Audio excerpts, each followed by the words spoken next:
In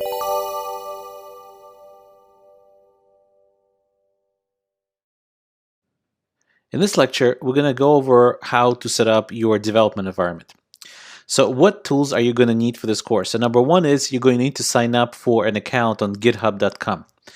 Number two is we're going to heavily rely on the Google Chrome browser, so you definitely download and install that.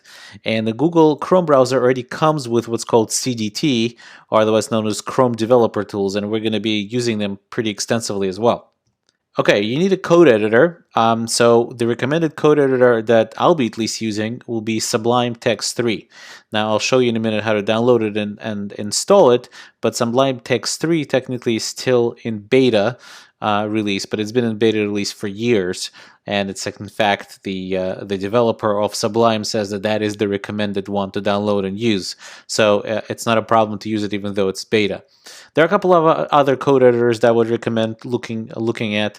One is Visual Studio Code. That's a pretty new editor. Another one is brackets.io. But Sublime is extremely fast and very well supported in terms of third-party plugins and so on. So definitely would recommend that. We're going to also need Git, and we'll talk about Git a little bit more. And we're also going to need this tool called Browser Sync, and you'll see how we're going to use that. And in order to install Browser Sync, we're going to need to install Node.js.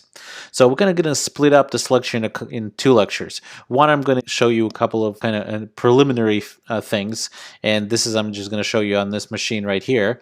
And then I'm going to split up a part two into one will be for Windows and one will be for Mac, to show you the installations of Git and Browser Sync and Node.js. Okay, so the first thing is I am going to go ahead and skip how to install Google Chrome browser. I'm really hoping you know how to install a browser by yourself. You'll just, either Google for it, or if maybe you're using it already. And there's nothing really to install in terms of Chrome developer tools. They already come together with every Chrome browser download, so there's really nothing to do there. In terms of signing up for GitHub, we're going to use GitHub extensively throughout the course. And all you have to do is sign up by giving username, your email, create a password, and you're good to go. There's really nothing much to it.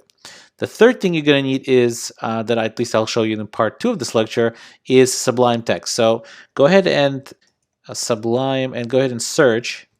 Can't think and type at the same time. Sublime Text 3.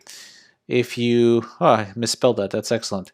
Okay, here we go. So Sublime Text 3, hopefully you'll spell it properly, and you go ahead and click. Make sure you do Sublime Text 3, not just Sublime Text, because you're going to end up on Sublime Text 2 webpage.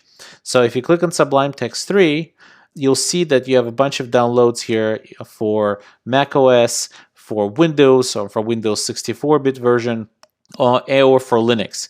So you can basically pick whatever flavor you'd like. You download it, double click it, or drag and drop, whatever, depending on which operating system you're on. There's really nothing much for me to show you there other than, this is the page where you download the installer and you're really good to go. Okay, so I'm going to wrap up part one of this lecture, and part two of this lecture we're going to split again into one being Windows, another being Mac, and I'll show you how to install Git and Browser Sync together with Node.js.